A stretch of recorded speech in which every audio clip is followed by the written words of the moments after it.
Steve Cadigan, and I'll be moderating today's discussion. And the topic is one on a lot of people's minds. How do you build a culture of innovation? Not just a company where some people make innovative products, but where everyone is engaged and empowered to rethink what they do and to make it better. And we're going to, during the time we're together, talk about a couple of really big companies that have been around a good long time. Because it's one thing to start a company from scratch with innovation in mind, but it's far different when you've been around for 10, 20, or even 100 years, and you have tens of thousands of people who've been doing things in very specific ways for a long time. Over the next 45 minutes, I'll be joined by a number of people, including Melissa Karp, a director of staffing at Google, as well as Bhupesh Arora, who focuses on innovation for Avery Dennison. But we'd also like to hear from you during the program. So if you do have a question, just log in at the bottom of your screen and type it in, and we'll do our best to get to it. But I want to get started with our first guest. She works for a company whose products all of you will recognize. We use their products every day. Whirlpool Corporation is the leading manufacturer and marketer of major home appliances worldwide. And it's my pleasure to bring in Kim Thompson, the Senior Director of Communications from Whirlpool. Kim, welcome to Atmosphere Live. Thanks for having me. You know, by any measure, you are a really large company with $19 billion in sales last year, I think, and almost 70,000 employees, and more than a century of business success. Clearly, you're not a startup, but sometimes those are the companies we all think of as being agile and nimble and innovative. How do you guys use technology to change culture in a company as big as yours? That's a good question. I think the first thing to recognize is that cultures don't change, people change. So even when you have full-blown executive support, which we did, success still means that you need to win one person over at a time. In our case, we launched what we call a Winning Workplace Initiative. It focused on three things: the environment, the tools, and the culture. At the end of the day, we rolled out Google Apps to more than 31,000 employees. And today we have story after story of how people are being won over. Our culture is becoming more innovative. So let's hear those stories, Kim, and walk us through this initiative. You started with environment. What do you mean by that? You know, our view is that people should be at their best no matter where they work. But we know people work in all sorts of places and ways. We have 4 regions worldwide. We have remote workers and office workers, and sometimes how you work is really a function of where you work. Do you really mean that local culture and customs influences whether you'll work in an office or you work remotely? Yes, and that's just one aspect of things. This here is a picture of the interior of our North American headquarters in Benton Harbor, Michigan. It's an open plan concept, and that's pretty common, especially in tech companies. But we do know that this won't fly in all parts of the world. In some cultures, a traditional office setting is the acceptable practice no matter what we might think. And so that's why we started with the environment. It's an important lesson for anyone making this transition. Regardless of the tools, you have to help people be at their best no matter where or how they work. Which brings us to the tools themselves, Google Apps. Right. I think the best way to understand their impact is maybe through a couple of stories. So let's say I walk into your office and say, Steve, this new tool could really change the way you work. And you'd probably say to me, great, but I have no time to learn anything new. So what we did first was we educated people on the potential of Google Drive and Google Apps. You know, how to store things in one place, collaborate in one document, and then we let our employees discover innovative ways of using the tools. To give you an example, we had a sales team in North America. They were working on their first project together, but they were based in 3 different cities, in Philadelphia, Phoenix, and Benton Harbor. They had never used Google tools, but collaboration in this case seemed like a good idea, so they took a chance. They simply put up a single slide deck and where everyone could contribute no matter where they were, if they were in an airport or an office, no matter the time of day, because they're in different time zones. And in the end, they would say they cut hours off the project, delivered it on time. And at the end, one of the team members told me, you know, now I'm an advocate of Google Docs and I want more. I want my team to learn more. That's fantastic. And that's what you mean, I guess, by changing the culture one person at a time. Make the tools available, encourage their use, and really see what happens. Precisely. You know, that reminds me of a story from my time at LinkedIn when we had something that we called Employee Group. And this was an internal discussion board on our intranet. And this was a place where people told their stories about what was working and what wasn't. And many times what you'd see is a thread would start with a claim of frustration, only to be followed by someone who had either solved the problem or someone else who had experienced the same problem and was frustrated and wanted to collaborate. And the group acted almost like a self-healing accelerator in a way. And after years of doing employee surveys, we uncovered something really interesting and insightful around this whole concern on productivity. We asked employees in surveys, do you feel you're as productive as you could be? And when we mapped that to turnover data over time, one of the things that was really interesting is that we found that people who felt less productive than they could be left the company at a faster rate than those who really felt productive. You know what? That's a great segue into my last example. I think this represents a way of working that we've gotten used to, but it's incredibly inefficient. This is what we call a daily shipment estimate. It's simply a form that tells us when a truckload of refrigerators or air conditioners or microwaves will leave a facility. It's pretty simple. But imagine, Steve, you're getting these estimates every day from 8 different regions, and you have to take this information from an email, cut and paste it into a spreadsheet, then reformat it, of course, and then send that spreadsheet to everybody who wants to see it and who needs to use it. A couple of our employees said there's got to be an easier way. And they were right. So what they did was they built a Google Sheet, they shared it, and now the regions update their own information every day. And if people need a consolidated view, they can go online instead of waiting for an email. And you know, in my experience in large organizations, this is the one thing that I think is really underappreciated, just how many isolated cases there are out there of people who feel like they're wasting time with too many activities, and a lot of frustration brews. You know, it's because people have legacy workflows. We'll say things like, let me fax you the information or email you the results, or I'll put that document on the shared drive. We adapt to them, we adopt them, and sometimes it's hard to let those go. It happens at every level in a big company like Whirlpool. So Kim, give us a macro view. How do these small successes add up to a big cultural impact? You know, quite honestly, our biggest challenge today is the number of people who want to change the way they work right now. So in our case, we have a dedicated team of 17 in communications who help employees use Google tools. We get many requests every day. Things like, how do I set up Google Drive for my team? How can I get everyone to access Google Sites for information versus calling us all the time?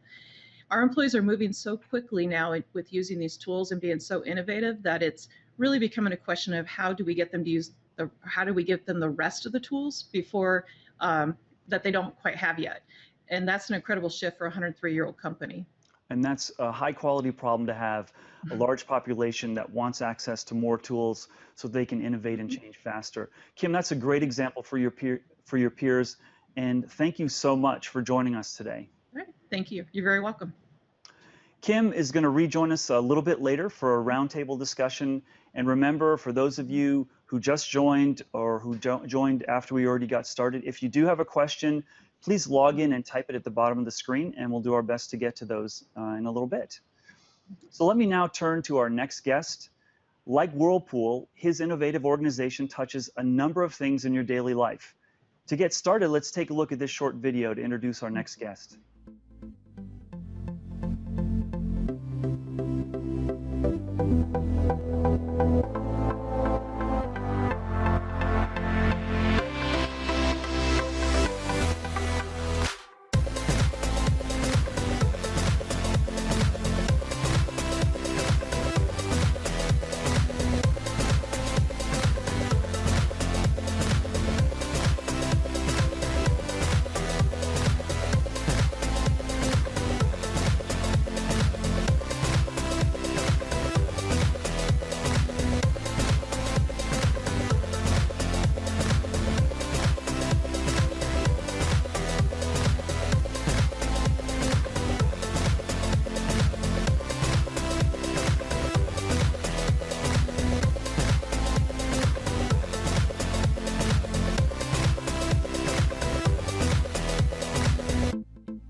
It's my pleasure to welcome our next guest on the program, Bhupesh Arora, Senior Director of Global Innovation and Application Services at Avery Dennison.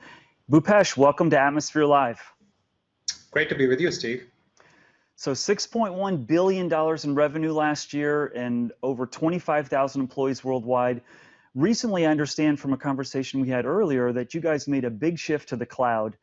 And obviously, this is not something that happens overnight in an organization as large as yours. So can you tell our audience, how did you go about this big change, and what were some of the cultural aspirations as you started to go through it? That's a great question, Steve. So we viewed our initial decision to move to the cloud with a slightly different lens. And that's not uncommon for a company our size, and that's cost savings. We had a number of systems that were underperforming, both in terms of rate of return and what our employees could really do with them. So essentially, that was throttling our creativity. So a year back, we moved to Google Apps and Google Drive, and the world is much better. Now we have 2.5 million documents on Google Drive. You know what that means, Steve? We have 2.5 million ways of collaborating better. Oh, that's a great story. I want to go back to something that you said, because I think it resonates with our audience, and that is that cost was the original reason, but it doesn't sound like it was the only one. No, it was not the only one. We really wanted to change the technology, for sure, but we also wanted to change the way people worked. It is an opportunity for us. We had a culture of innovation as a company, but we want to make it stronger and more nimble. And to echo what Kim said earlier, we have operations in 50 countries. We cannot dump a technology on people's hand and just walk away. It's much more bigger change that we need to work on. Is it safe to say that you kept the idea of changing culture in mind as you look to replace those old systems?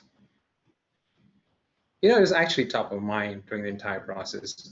So what we did is we convened a group of people, and we had them walk through certain tools, put them through the paces, and we really listened carefully to what they said. And the feedback was very consistent. Google is easy to use, easy to collaborate, and we don't need training. Now, training, that brings up a really critical issue, I think, for everyone contemplating a big change in their organization. How many classes, how many seminars, how much lost time is a company going to have to endure when they're switching out a huge technology like you just undertook? Steve, that's a big component of a systems implementation cost, and also after that. And so, did you have a huge budget that you worked on for training? We don't have it anymore, for sure, part of the system implementation. But now, employees are learning through the Google tools by doing it. Learning by doing is going through. People, and that's what we hope, that the tool is so easy to use that people learn themselves, pick it up, and they move on. And so what tells you that that's really happening? How do you know? Remember that first group of people that we talked about that put the technology through the set of paces out here? So we have a similar group of people, and that's around the world. There are 1,000 people. We call them employee ambassadors. When we want to launch a product, we ask them. We want to research a product, we ask them. And how was the product received? We go and ask them.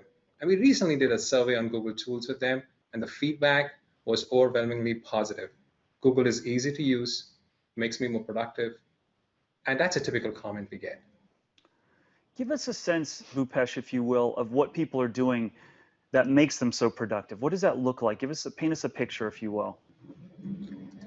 I love that question, Steve, and I'm glad you asked that. I'm very passionate about these tools. So, there are so many examples. Let's start with the first one, really the one that we are on. It's called Google Hangout, where you launch an online meeting in a couple of clicks. We have teams in more than 50 countries, and prior to piloting Hangout, we were exchanging tons of emails or putting a person on a plane. Wow. And so what's been the impact for you guys? So to give you an example, so when we put this Hangout with our quality and production folks, the quality team found an interesting use case where they could look at tests that were being done at various manufacturing facilities and realign those tests, see what's wrong, and virtually get a walkthrough of those facilities. Now, imagine the value of that. You don't need to travel, and also your quality and your production team are virtually connected. And that's huge. Yeah, that is huge. And Bhupesh, one thing that I'm curious, and I'm sure our listeners are interested in hearing from you as well, is, this sounds great. But how do you, after you launch something and you get all that energy behind a project, how do you keep the momentum going? How do you continue to build that change initiative, if you will? We've taken a route, and that's an interesting route. So we provide workshops that enable collaboration, and I don't call that training. What we do is we show people what the Google tools can do. Then we step back and watch what they do. And we have dozens of these workshops recently. And with hundreds of ideas. These ideas improve our business processes, both internal and external. I'll give you an example. We did a workshop with our IT procurement department, and they walked away with the idea of managing the lease request within the company globally much better. And the simple idea was, why don't we use a collaborative inbox to manage these lease requests? We get emails all over the map, and we don't respond to them efficiently. And we're trying to patch certain things together. So we created this collaborative inbox, which made the whole process centralized, and then procurement department essentially was getting more effective. I'll give you another example, and there's a visual example out here. So every year, every dentist participates in the largest conference in our industry. It's called the Label Expo. And it's focused on labels, product decoration, and web printing.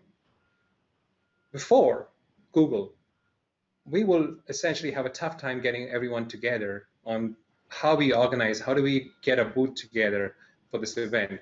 So what we did is we created a collaboration site, and this was essentially open to all our employees.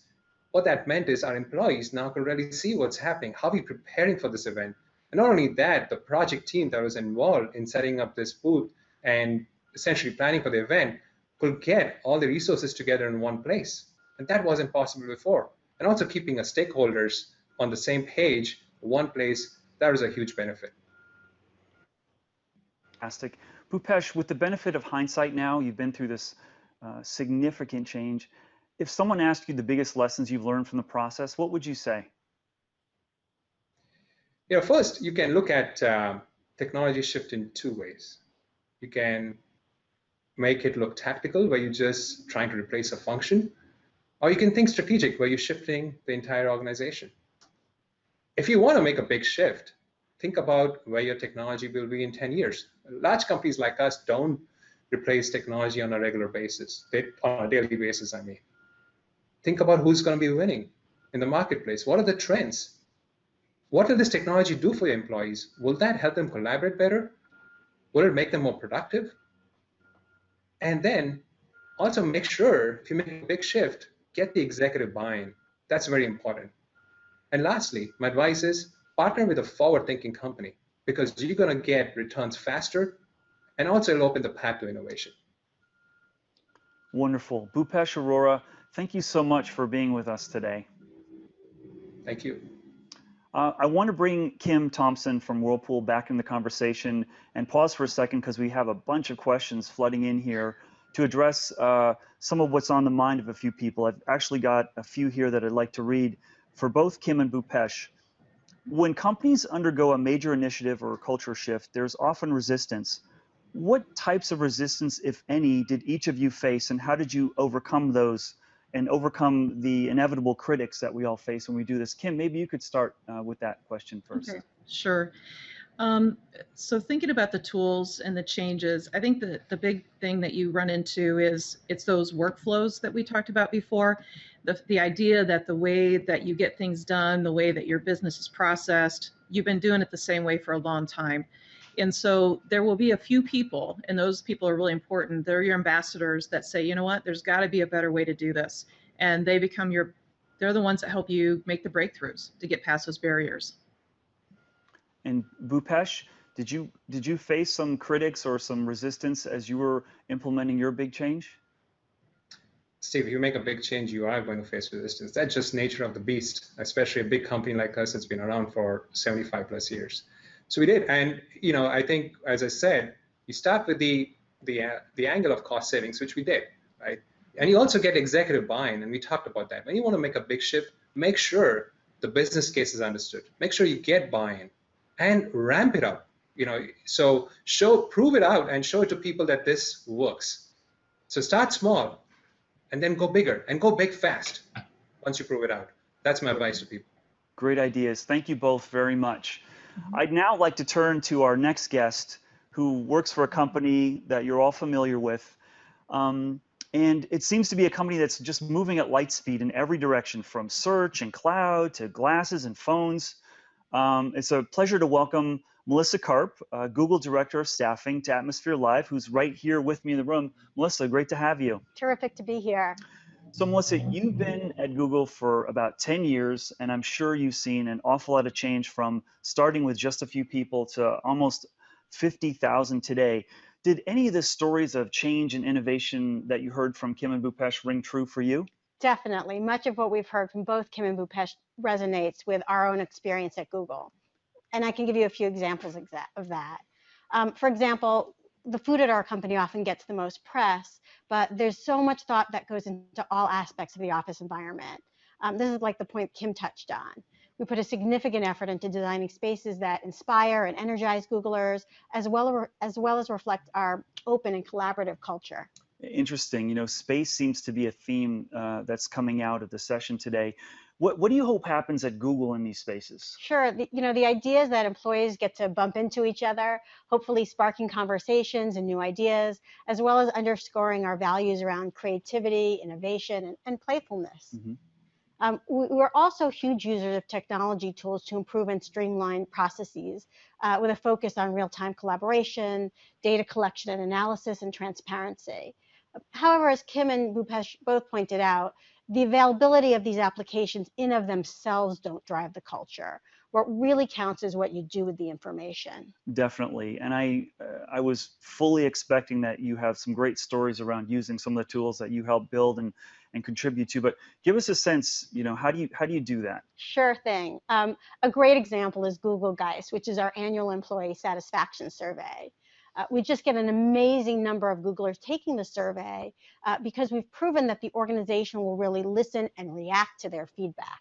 Yeah, you know, every organization, and I know this rings true with all the HR leaders that we have dialed in today who've been responsible for administering surveys for a long time, there's always this commitment that, hey, if we're going to ask a question, we're definitely going to follow up and follow through and action it. How does Google address that? You know, that is always the question. And what we do is we are able to make all of the results available internally. But more than that, we create annual and quarterly goals in our business plans to address the issues raised by the Googlers. And this response is visible at every level of the company, all the way down to individual team action plans. One additional aspect that's really important at Google is using science and data to inform our programs and processes. The idea is to bring the same level of rigor to people decisions that we do to our engineering decisions. So I'd love to understand, I'm sure the audience would too, like, how do you guys go about that?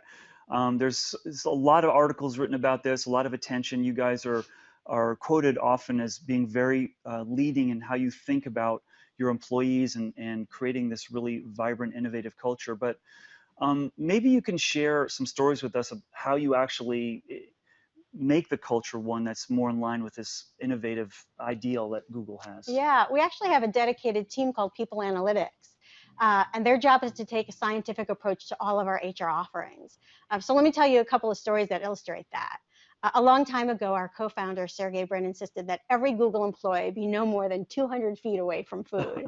But in 2012, there was growing concern that, you know, all those goodies being offered may actually kind of be in conflict with the company's goals of promoting a healthy and productive lifestyle. So we decided to run a few experiments to figure out how do we deliver on Sergey's good ideas, but still help Googlers make healthy choices. As part of that, one of the experiments that was run was to see if people would eat smaller portions in the cafeterias. So we started to offer two different plate sizes, one big and one small, along with kind of funny posters that subtly nudged people to make a thoughtful choice. Well, I know that I would have gone for the bigger plate, but what did you guys find when you guys did that? You know, we actually, sure enough, saw a 50% increase in the choice of smaller plates, and of course, a corresponding decrease in portion size. It was really amazing. A similar second story evolves around encouraging people to eat healthier options, but in our micro kitchens. So by simply changing the type of candy dispensers and essentially stashing the M&Ms in opaque containers instead of clear ones, we saw a 9% decrease in the proportion of calories people were consuming from candy. Oh my gosh, that's amazing that you guys are that thoughtful and investigative into solving that kind of issue. Clearly, there's science behind the Google food. I knew it. But what about things like driving productivity, fostering innovation, employee satisfaction? What can you tell us about what Google does in that arena? Absolutely. We definitely apply the same rigor in those areas. In fact, our co-founder, Larry Page, gave us a great challenge at one point. He said, do managers even matter? So the research team gathered and synthesized more than 10,000 observations about managers from a whole variety of sources, performance reviews, feedback surveys, that kind of thing. Okay, so we've got a lot of managers on the program today. Drum roll is in the background. What did you learn? Yes, so it was fascinating. It turns out, thankfully, managers matter a lot. In fact, the best managers have teams with lower turnover rates, better performance, and greater productivity. They even have just generally happier Googlers, and that was true across all different types of jobs and functions. Wow, well, I can hear the sigh of relief from all the managers on the line that we actually do matter and we make a difference. Did anything surprise you in the data that you got from that study? Yeah, there was a big surprise. So being an engineering organization, we thought that having technical skills would be right at the top of the list in terms of what employees wanted in a manager. And it ended up being sort of at the bottom of kind of the top 8. Things that really mattered were managers who were, good coaches, who empowered their teams, who cared about their team members. For us as a staffing team, the great thing about all of this kind of data collection, analysis, and experimentation is that we can literally run it off of Google's collaborative technology tools. Well, that's awesome. And I got to admit, I'm sure there's a lot of people that feel similarly. I'm so jealous of you working in this very fertile environment of ideas and tools, and not only using them, but getting to be able to contribute to building them and finding how they can be more effective. But beyond just having access to this technology, in what way has the broader engineering mindset influenced the people agenda, the human resources agenda? Sure. An answer that you'll hear often to that is this concept of launch and iterate, and people love to say it. And it was originally used to describe the product development cycle, but now it's really been extended to mean across the board, and particularly in human resources, be experimental. Don't wait until something's perfect before you launch it and move forward.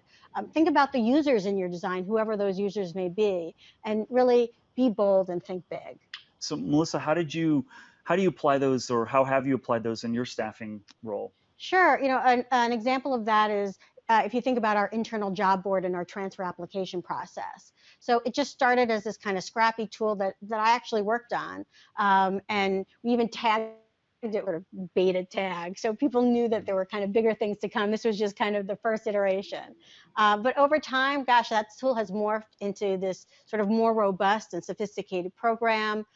Then it finally became kind of a standalone application, and now it includes things like training opportunities, performance management tools, and a whole bunch of content related to employee development. Wow, Melissa, thank you so much. So great examples, great stories. I wish we could go on, but thank you so much. My pleasure. Thank you. So that brings us to the end of our session. And first off, I just want to thank all of our guests for sharing their stories. And I guess I'd like to share a final thought. Sometimes when we think of innovation, we have this vision or this thought about a breakthrough product or a small startup company that's just ramping.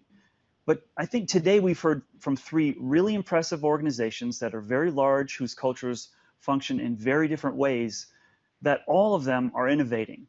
And the thread that connects everyone in these organizations is that they all encourage and support communication and collaboration. And we've heard every story is honing in on that topic. And to be sure, the technologies let them do and create some great innovation, but fostering communication among your employees is perhaps the most important next step all of us can take in our own organizations to create a culture of innovation.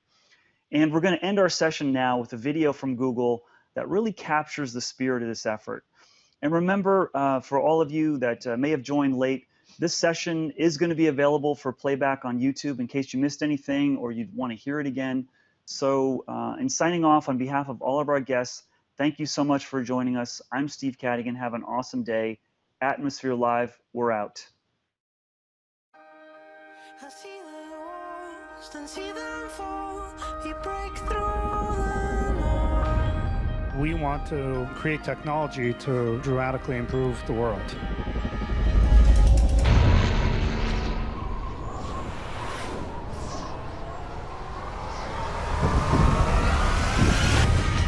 The stories scream against the stream, our eyes watering. To really transform our urban centers. We swim underwater. To preserve and promote culture online.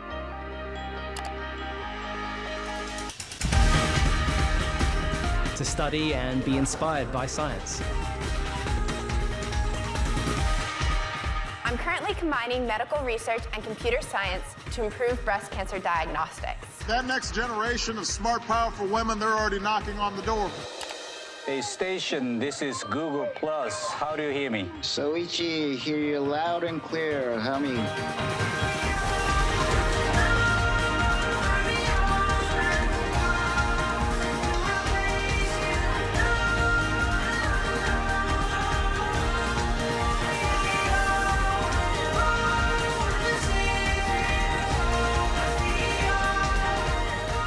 We try to push these challenging technologies to transform the world and change people's lives.